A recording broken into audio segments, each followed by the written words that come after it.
момичаче добро, смащаха зла в дом от студено стъкло.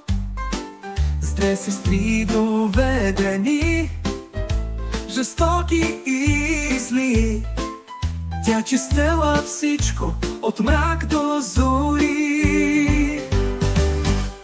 В дрипави дрежи и вехти обувки, но в очите й блестели светли искри. Сърце от злато, но живот суров, мечтите й крехки като нежен зов.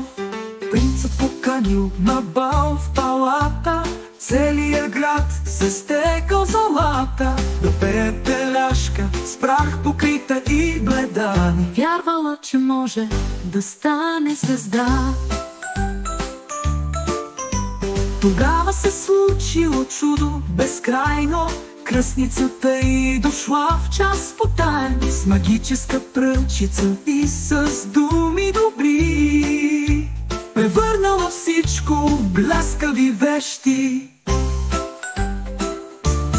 Тиквата станала златна каляска, мишките коне скриви от коприна, дрипавите дрехи в коприна блестят, изтъклени обувки сияят, не спят. Но предупреждения тя получила в нощта, че точно в полунощ ще изчезне магията. С усмивка прекрасна тя към двореца тръгнала, а принцът при срещата веднага я съзрял.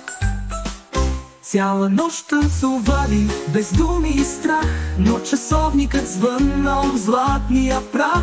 Пепеляшка побягнала с сърце разтоптяно, оставяйки след себе си стъклена пантовка. Принцът открил я и тръгнал след нея, за да намери своята принцеса мечтана. Обувката нежна накрая го отвела до дома и където пепеляшка го чакала смела. Обувката паснала добре и принцът я вдигна в обятия с ръце.